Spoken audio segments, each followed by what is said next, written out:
আকাশবাণী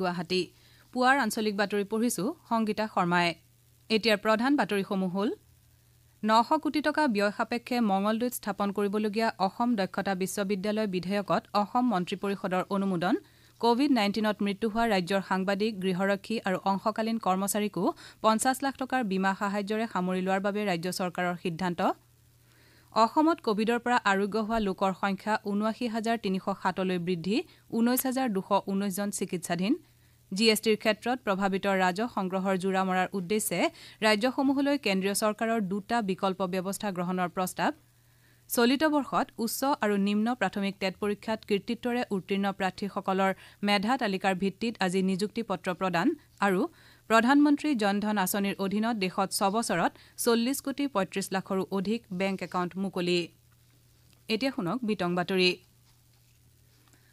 অসম মন্ত্ৰী পৰিষদে অসম দক্ষতা বিশ্ববিদ্যালয় বিধেয়কত অনুমোদন জনাইছে এই বিশ্ববিদ্যালয়খন 900 কোটি টকা ব্যয় সাপেক্ষে 100 বিঘা ভূমি সামৰি মঙলদৈত স্থাপন কৰা হ'ব মুখ্যমন্ত্ৰী সৰ্বানন্দ সোণোৱালৰ অধ্যক্ষতাত কালি গুৱাহাটীত অনুষ্ঠিত পৰিষদৰ বৈঠকত এই সিদ্ধান্ত গ্ৰহণ কৰা হয় আনহাতে বৈঠকত কোভিড-19ত মৃত্যু হোৱা ৰাজ্যখনৰ সাংবাদিক গৃহৰক্ষী আৰু অংশকালীন কৰ্মচাৰীসকলকো 50 লাখ টকাৰ বীমা সাহায্যৰে সামৰি লোৱা হ'ব বুলি সিদ্ধান্ত লোৱা হয় বৈঠকত ৰাজ্যৰ ৰাজধানী কৰ্তৃপক্ষৰ পৰা ৰাভা হাছং স্বায়ত্তশাসিত পৰিষদ আৰু তিৱা স্বায়ত্তশাসিত পৰিষদক বৰ্হিভূত কৰাৰ সিদ্ধান্ত লোৱা হৈছে ইয়াৰ উপৰি মুখ্যমন্ত্ৰীয়ে স্বাধীনতা দিৱসৰ দিনা কৰা ঘোষণা অনুসৰি ৰাজ্য চৰকাৰৰ তৃতীয় আৰু চতুৰ্থ বৰ্গৰ চাকৰিৰ বাবে আবেদন কৰাৰ ক্ষেত্ৰত বয়সৰ ঊৰ্ধ্বসীমা বৰ্তমানৰ 38 বছৰৰ পৰা 40 বছৰলৈ বৃদ্ধিৰ প্ৰস্তাৱত অনুমোদন জনোৱা হৈছে লগতে পৰিষদে অসম ঐতিহ্য সুৰক্ষা আৰু সংৰক্ষণ বিধেয়কতো অনুমোদন জনায় ইয়াৰ অধীনত কেন্দ্ৰ আৰু ৰাজ্য চৰকাৰৰ বৰ্তমানৰ আইনসমূহৰ আওতালৈ নহা ঐতিহ্য ক্ষেত্ৰসমূহক সামৰি লোৱা হ'ব বৈঠকত অৰুণোদয় আঁচনিটো অনুমোদন জনোৱা হয় লগতে ক্ষুদ্ৰ অতি ক্ষুদ্ৰ আৰু মজলীয়া উদ্যোগ বিধেয়কৰ সংশোধনীত অনুমোদন জনোৱা হয় প্ৰধানমন্ত্ৰী নৰেন্দ্ৰ মোদীয়ে বিশ্ব অৰ্থব্যৱস্থাক অধিক শক্তিশালী আৰু সুস্থিৰ কৰি তোলাৰ লগতে বিশ্বত শান্তি স্থাপন কৰাৰ উদ্দেশ্যে প্ৰতিৰক্ষা আহিলাপাতি নিৰ্মাণৰ ক্ষেত্ৰত ভাৰতক আত্মনিৰ্ভৰশীল কৰি তোলাৰ ক্ষেত্ৰত গুৰুত্ব আৰোপ কৰিছে প্ৰধানমন্ত্ৰীয়ে কৈছে যে প্ৰতিৰক্ষা আহিলাপাতিৰ উৎপাদন বৃদ্ধি নতুন প্ৰযুক্তিৰ বিকাশ আৰু প্ৰতিৰক্ষা ক্ষেত্ৰত ব্যক্তিগত খণ্ডক গুৰুত্বপূৰ্ণ ভূমিকা প্ৰদান কৰাই চৰকাৰৰ মূল উদ্দেশ্য প্ৰধানমন্ত্ৰী মোদীয়ে কালি ভিডিঅ' কনফাৰেন্সিং ব্যৱস্থাৰ মাধ্যমেৰে প্ৰতিৰক্ষা আহিলাপাতি নিৰ্মাণৰ ক্ষেত্ৰত আত্মনিৰ্ভৰ ভাৰত বিষয়ক এখন আলোচনা চক্ৰত ভাষণ দি এই কথা প্ৰকাশ কৰে দেশৰ অৰ্থনীতিক শক্তিশালী কৰাৰ লগতে বিশ্ব শান্তি প্ৰতিষ্ঠাই প্ৰতিৰক্ষা খণ্ডত আত্মনিৰ্ভৰশীলতাৰ আঁৰৰ মূল অৱধাৰণা বুলি প্ৰধানমন্ত্ৰীয়ে প্ৰকাশ কৰে শ্ৰীমোদীয়ে কয় যে ভাৰত নিজৰ মৈত্ৰী ৰাষ্ট্ৰসমূহলৈ প্ৰতিৰক্ষা আহিলাপাতি যোগান ধৰা নিৰ্ভৰযোগ্য ৰাষ্ট্ৰ হোৱাৰ থল আছে অসমত কোভিড-19ত আক্ৰান্ত হৈ এতিয়ালৈকে ৭৯,৩০৭ জন লোক সুস্থ হৈ উঠিছে কালিৰ দিনটোত ৰাজ্যখনৰ বিভিন্ন চিকিৎসালয়ত ২,৩৪৫ জন লোক এই ৰোগৰ পৰা আৰোগ্য হয় স্বাস্থ্যমন্ত্ৰী ডক্টৰ হিমন্ত বিশ্ব শৰ্মাই টুইটাৰ যোগে প্ৰকাশ কৰা তথ্য অনুসৰি কালিৰ দিনটোত ৰাজ্যত ২,০৩৬ জন লোকৰ দেহত কোভিড-19ৰ সংক্ৰমণ ধৰা পৰে আক্ৰান্তসকলৰ ভিতৰত কামৰূপ মহানগৰৰ 481 জন যোৰহাটৰ 146 জন হাইলাকান্দিৰ 110 জন আৰু ডিব্ৰুগড়ৰ 129 জন আছে ইয়াকে লৈ ৰাজ্যখনত কোভিড-19ত আক্ৰান্ত লোকৰ সংখ্যা ৯৮,৮০৭ হৈছেগৈ ইয়াৰে ১৯,২১৯ জন ৰোগী সম্প্ৰতি চিকিৎসাধীন হৈ আছে ইফালে কালিৰ দিনটোত 4 জন কোভিড ৰোগীৰ মৃত্যু হোৱাত ইতিমধ্যে এই ৰোগত প্ৰাণহানি হোৱা লোকৰ সংখ্যা ২৭৮লৈ বৃদ্ধি পাইছে ইয়াৰ ভিতৰত বাক্সা ডিব্ৰুগড় দৰং আৰু কামৰূপ মহানগৰ জিলাৰ এজনকৈ লোক আছে কালিৰ দিনটোত ৰাজ্যখনত ৩৫,৩৯৫টা কোভিড পৰীক্ষা কৰা হয় ৰাজ্যখনত বৰ্তমান এই ৰোগত আক্ৰান্তৰ হাৰ ৫.৭৫%।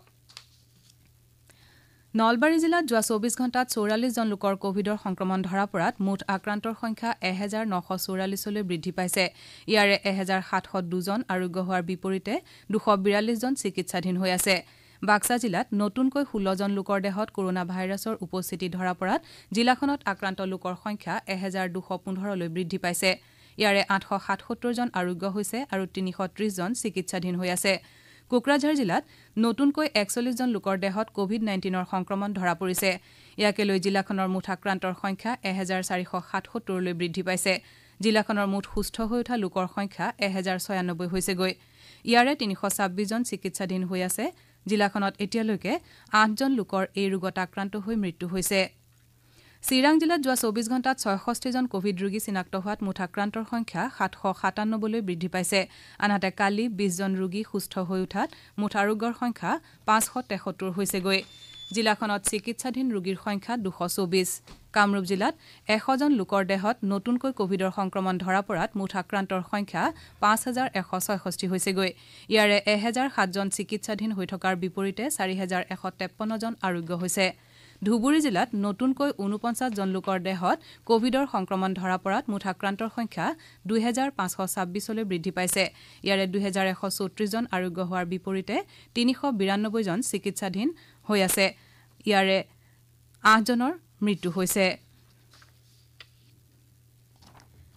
কেন্দ্ৰীয় চৰকাৰে কোভিড সৃষ্ট পৰিস্থিতিত জিএছটিৰ ক্ষেত্ৰত প্ৰভাৱিত ৰাজহ সংগ্ৰহৰ জোৰা মৰাৰ উদ্দেশ্যে ৰাজ্যসমূহলৈ 2টা বিকল্প ব্যৱস্থা গ্ৰহণৰ প্ৰস্তাৱ আগবঢ়াইছে। কেন্দ্ৰীয় বিত্তমন্ত্ৰী নিৰ্মলা সীতাৰমণৰ সভাপতিত্বত কালি অনুষ্ঠিত জিএছটি পৰিষদৰ এখন বৈঠকত এই সন্দৰ্ভত সিদ্ধান্ত গ্ৰহণ কৰা হয়। পৰিষদৰ 41 সংখ্যক এই বৈঠকখনৰ পাছতে কেন্দ্ৰীয় ৰাজহ সচিব অজয় ভূষণ পাণ্ডে এই কথা প্ৰকাশ কৰে। জিএছটি পৰিষদে আগবঢ়োৱা প্ৰথমটো প্ৰস্তাৱ অনুসৰি ৰিজাৰ্ভ বেংকৰ সৈতে আলোচনা কৰি ৰাজ্যসমূহক উপযুক্ত সুতৰ হাৰত 97,000 কোটি টকাৰ ঋণ প্ৰদান কৰা হ'ব আৰু উপকৰ সংগ্ৰহেৰে 5 বছৰৰ পাছত ৰাজ্যসমূহে এই ধন ঘূৰাই দিব পাৰিব। আনটো বিকল্প হ'ল চলিত বৰ্ষৰ বাবে ক্ষতিপূৰণৰ সম্পূৰ্ণ ব্যৱধান 2,35,000 কোটি টকা ৰিজাৰ্ভ বেংকৰ সৈতে আলোচনা কৰি ৰাজ্যসমূহে ঋণ হিচাপে ল'ব পাৰিব। উল্লেখযোগ্য যে এই বিকল্প ব্যৱস্থা দুটা কেৱল চলিত বিত্তীয় বৰ্ষৰ বাবেহে প্ৰযোজ্য হ'ব আৰু এই বিকল্প সন্দৰ্ভত ৰাজ্য চৰকাৰসমূহে 7টা কৰ্মদিনৰ ভিতৰত সিদ্ধান্ত গ্ৰহণ কৰিব লাগিব। আপোনালোকে আঞ্চলিক বাতৰি শুনিছে আকাশবাণী গুৱাহাটী কেন্দ্ৰৰ পৰা। ৰাজ্য চৰকাৰৰ প্ৰাথমিক শিক্ষা বিভাগে উচ্চ আৰু নিম্ন প্ৰাথমিক বিদ্যালয়ৰ শিক্ষক শিক্ষয়িত্ৰীসকলৰ নিয়মীয়া পদত নিযুক্তি প্ৰক্ৰিয়া আৰম্ভ কৰিছে। চলিত বৰ্ষত উচ্চ আৰু নিম্ন প্ৰাথমিক টেট পৰীক্ষাত কৃতিত্বৰে উত্তীৰ্ণ হোৱা প্ৰাৰ্থীসকলৰ পচন্দ অনুসৰি জিলাভিত্তিক মেধা তালিকা প্ৰস্তুত কৰা হৈছে। এই তালিকাৰ ভিত্তিত বাছনি কৰা প্ৰাৰ্থীসকলক আজি শিক্ষা বিভাগে নিয়মীয়া নিযুক্তি পত্ৰ প্ৰদান কৰিব। গুৱাহাটীৰ পাঞ্জাবাৰীৰ কলাক্ষেত্ৰত থকা শ্ৰীমন্ত শংকৰদেৱ আন্তৰ্জাতিক প্ৰেক্ষাগৃহত আজি এই নিযুক্তি পত্ৰসমূহ বিতৰণ কৰা হ'ব। উল্লেখযোগ্য যে কৰোনা মহামাৰীৰ পৰিপ্ৰেক্ষিতত শাৰীৰিক দূৰত্ব বৰ্তাই ৰখাৰ উদ্দেশ্যে এই অনুষ্ঠানলৈ সীমিত সংখ্যক প্ৰাৰ্থীকহে আমন্ত্ৰণ জনোৱা হৈছে। বাকী নিযুক্তিপ্ৰাপ্ত প্ৰাৰ্থীসকলক প্ৰাথমিক শিক্ষা সঞ্চালকালয়ৰ ৱেবছাইট dee.assam.gov.in ৰ পৰা তেওঁলোকৰ নিযুক্তি পত্ৰসমূহ ডাউনলোড কৰিবলৈ অনুৰোধ জনোৱা হৈছে। আজি দিনৰ 12:30 বজাৰ পৰা এই নিযুক্তি পত্ৰসমূহ উপলব্ধ হ'ব।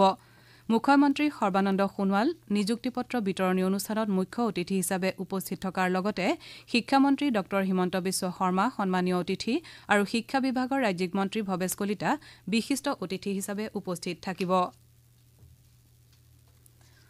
কেন্দ্ৰীয় চৰকাৰৰ ধ্বজাবাহী বিত্তীয় অন্তৰ্ভুক্তিকৰণৰ কাৰ্যসূচী প্ৰধানমন্ত্ৰী জনধন যোজনাই আজি 6 বছৰ সম্পূৰ্ণ কৰিছে।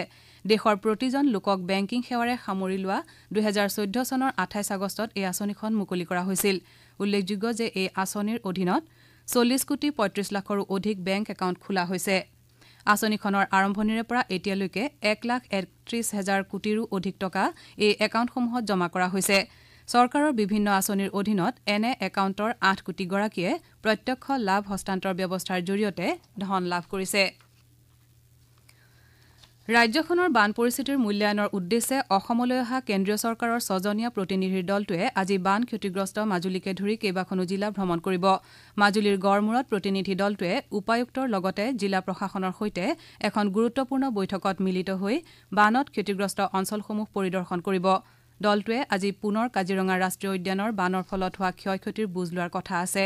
কালি প্ৰতিনিধি দলটোৱে 3টা ভাগত বিভক্ত হৈ নগাঁও, গোৱালপাৰা, নলবাৰী, বঙাইগাঁও আৰু বৰপেটাকে ধৰি কেইবাখনো জিলা ভ্ৰমণ কৰি বানৰ ফলত হোৱা ক্ষয় ক্ষতিৰ পৰ্যালোচনা কৰে।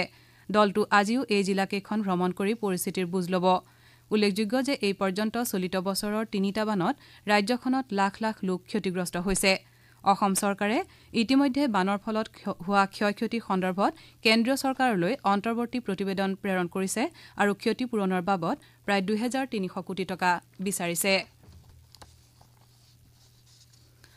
বাণিজ্য আৰু উদ্যোগ বিভাগৰ মন্ত্ৰী চন্দ্ৰমোহন পাটোৱাৰীয়ে উত্তৰ পূৰ্বাঞ্চলৰ উদ্যোগ আৰু বিনিয়োগ ত্বৰান্বিত কৰাৰ উদ্দেশ্যে গ্ৰহণ কৰা কেন্দ্ৰীয় চৰকাৰৰ বিশেষ নীতিৰ লেখীয়াকৈ এটা বিশেষ ঔদ্যোগিক নীতি গ্ৰহণৰ বাবে কেন্দ্ৰীয় বাণিজ্য আৰু উদ্যোগ মন্ত্ৰী পীয়ূষ গোৱেলক অনুৰোধ জনাইছে। এখন জিলা এবিধ উৎপাদিত সামগ্ৰী ব্যৱস্থা সন্দৰ্ভত ৰাজ্যসমূহৰ উদ্যোগ মন্ত্ৰীসকলৰ সৈতে কেন্দ্ৰীয় মন্ত্ৰীগৰাকী কালি মত বিনিময় কৰা এখন ৱেবিনাৰত তেওঁ এই বিষয়টো উত্থাপন কৰে। প্ৰধানমন্ত্ৰী নৰেন্দ্ৰ মোদীৰ আত্মনিৰ্ভৰ ভাৰতৰ প্ৰস্তাৱৰ অধীনত তথা দেশৰ গ্ৰাম্যাঞ্চলৰ অৰ্থনৈতিক সম্ভাৱনাসমূহ অনুধাৱন কৰাৰ লক্ষ্যৰে এখন জিলা এবিধ উৎপাদিত সামগ্ৰী ব্যৱস্থাটো আৰম্ভ কৰা হৈছে।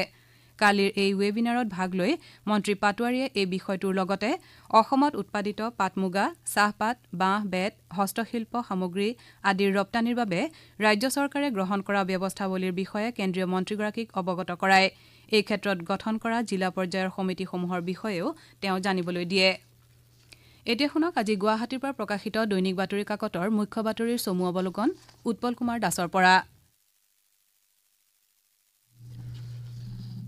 অসম গণ পৰিষদৰ দলীয় অধিৱেশনত পুনৰ অতুল বৰা সভাপতি আৰু কেশৱ মহন্ত কাৰ্যকৰী সভাপতি হিচাপে নিৰ্বাচিত হোৱা, অধিৱেশনৰ অন্ততহে আদালতৰ স্থগিতাদেশ লাভ কৰা আৰু আনুষংগিক ভিন ভিন বাতৰিৰ লগতে GST পৰিষদৰ বৈঠক, কোভিডসৃষ্ট পৰিস্থিতি আদি বিভিন্ন প্ৰসংগক লৈ আজি গুৱাহাটীৰ পৰা প্ৰকাশিত দৈনিক বাতৰি কাকতসমূহে প্ৰথম পৃষ্ঠাত বাতৰি পৰিৱেশন কৰিছে।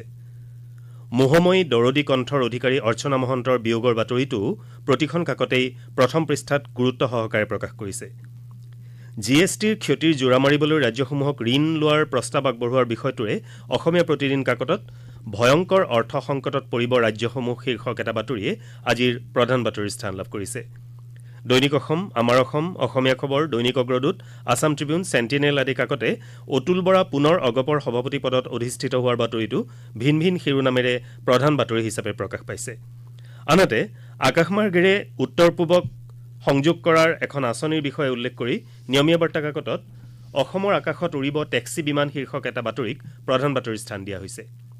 কংগ্ৰেছ, AIUDFৰ মিত্ৰতা, BTADৰ ৰাজনীতি আদিৰ প্ৰসংগৰে দৈনিক জনমভূমিত আজিৰ প্ৰধান বাতৰিৰ শিৰোনাম মহাজোঁটে তীব্ৰ প্ৰত্যাহ্বান মাতিব বিজেপিলৈ। কাকতসমূহৰ অন্যান্য বাতৰিৰ ভিতৰত আছে তৃতীয় আৰু চতুৰ্থ বৰ্গৰ চাকৰিৰ বয়সৰ সময়সীমা 40 বছৰলৈ বৃদ্ধি, অসমত কোভিড আক্ৰান্ত আৰু মৃত্যুৰ হাৰ বৃদ্ধি, প্ৰাক্তন মুখ্যমন্ত্ৰী তৰুণ গগৈৰ স্বাস্থ্যৰ অৱস্থা সুস্থিৰ, ৰাজ্যত আলু পিঁয়াজৰ দাম বৃদ্ধি ইত্যাদি। এয়াই আছিল আজি গুৱাহাটীৰ পৰা প্ৰকাশিত বাতৰি কাকতৰ প্ৰথম পৃষ্ঠাৰ মুখ্য বাতৰিৰ চমু অৱলোকন। এতিয়া শুনক পৰৱৰ্তী বাতৰি। ধন্যবাদ উৎপল। অৰুণাচল প্ৰদেশৰ মুখ্যমন্ত্ৰী পেমা খাণ্ডুৱে কৈছে যে অসমৰ সৈতে থকা ৰাজ্যখনৰ সীমান্ত অঞ্চলক লৈ হোৱা সংঘাত দূৰ কৰাৰ বাবে তেওঁ অসমৰ মুখ্যমন্ত্ৰী সৰ্বানন্দ সোণোৱাললৈ পত্ৰ প্ৰেৰণ কৰিব। অৰুণাচল বিধানসভাৰ প্ৰশ্নকালত শ্ৰী খাণ্ডুৱে এই কথা প্ৰকাশ কৰে। তেওঁ কয় যে প্ৰধানমন্ত্ৰী নৰেন্দ্ৰ মোদীয়ে কেন্দ্ৰত দ্বিতীয়টো কাৰ্যকালৰ বাবে দায়িত্ব লোৱাৰ পাছতেই দুয়োখন ৰাজ্যৰ মুখ্যমন্ত্ৰীক সীমান্তৰ সংঘাত দূৰ কৰাৰ বাবে একেলগে বহি আলোচনা কৰিবলৈ পৰামৰ্শ আগবঢ়াইছিল। প্ৰধানমন্ত্ৰী নৰেন্দ্ৰ মোদী আৰু কেন্দ্ৰীয় গৃহমন্ত্ৰী অমিত শ্বাহে দেশৰ ৭৫ সংখ্যক স্বাধীনতা দিৱসৰ পূৰ্বে এনে সংঘাত দূৰ কৰিবলৈ ৰাজ্য দুখনৰ দুয়োগৰাকী মুখ্যমন্ত্ৰীক আহ্বান জনাইছিল বুলি তেওঁ উল্লেখ কৰে। শ্ৰী খাণ্ডুৱে কয় যে অসমৰ মুখ্যমন্ত্ৰীক তেওঁ সীমান্তৰ সমস্যা আদালতলৈ লৈ নগৈ বৰং আলোচনাৰ মাধ্যমেৰে সমাধান কৰিবলৈ আহ্বান জনাব। উল্লেখযোগ্য যে অৰুণাচল প্ৰদেশ আৰু অসমৰ মাজত ৭১৬ কিলোমিটাৰ আন্তঃৰাজ্যিক সীমান্ত আছে। কোভিড-19 সৃষ্টি কৰা পৰিস্থিতিৰ মাজতেই শাৰীৰিক ব্যৱধানৰ নীতি নিৰ্দেশনাৰ মাজেৰে মিজোৰামত কালি স্থানীয় নিকায়সমূহৰ নিৰ্বাচন অনুষ্ঠিত হয়। ৰাজ্যখনৰ 9খন জিলাৰ 500খন গাঁও পৰিষদ আৰু আইজল পৌৰ এলেকাৰ অধীনৰ 70খনৰো অধিক স্থানীয় পৰিষদৰ বাবে ভোটগ্ৰহণ কৰা হয়। মুখ্যমন্ত্ৰী জোৰামথাংগা আৰু প্ৰাক্তন মুখ্যমন্ত্ৰী লালথান হাওলাই জাৰকাউট ভোটগ্ৰহণ কেন্দ্ৰত ভোটদান কৰে। ইফালে ৰাজ্যিক নিৰ্বাচন আয়োগে কোভিড মহামাৰীৰ অধিক প্ৰাদুৰ্ভাৱৰ আশংকাত আইজলৰ 9খন গাঁৱৰ 21খন স্থানীয় পৰিষদৰ নিৰ্বাচন বাতিল কৰে। শেষ কৰাৰ পূৰ্বে প্ৰধান বাতৰিকেইটি পুনৰ এবাৰ। 900 কোটি টকা ব্যয় সাপেক্ষে মঙলদৈত স্থাপন কৰিবলগীয়া অসম দক্ষতা বিশ্ববিদ্যালয় বিধেয়কত অসম মন্ত্ৰী পৰিষদৰ অনুমোদন। কোভিড-19ত মৃত্যু হোৱা ৰাজ্যৰ সাংবাদিক, গৃহৰক্ষী আৰু অংশকালীন কৰ্মচাৰীকো 50 লাখ টকাৰ বীমা সাহায্যৰে সামৰি লোৱাৰ বাবে ৰাজ্য চৰকাৰৰ সিদ্ধান্ত। অসমত কোভিডৰ পৰা আৰোগ্য হোৱা লোকৰ সংখ্যা ৭৯,৩০৭লৈ বৃদ্ধি, 19,219 জন চিকিৎসাধীন। চলিত বৰ্ষত উচ্চ আৰু নিম্ন প্ৰাথমিক টেট পৰীক্ষাত কৃতিত্বৰে উত্তীৰ্ণ প্ৰাৰ্থীসকলৰ মেধা তালিকাৰ ভিত্তিত আজি নিযুক্তি পত্ৰ প্ৰদান আৰু প্ৰধানমন্ত্ৰী জনধন আঁচনিৰ অধীনত দেশত 6 বছৰত 40 কোটি 35 লাখৰো অধিক বেংক একাউণ্ট মুকলি। এতিয়া আঞ্চলিক বাতৰি ইমানতে অন্ত পৰিল।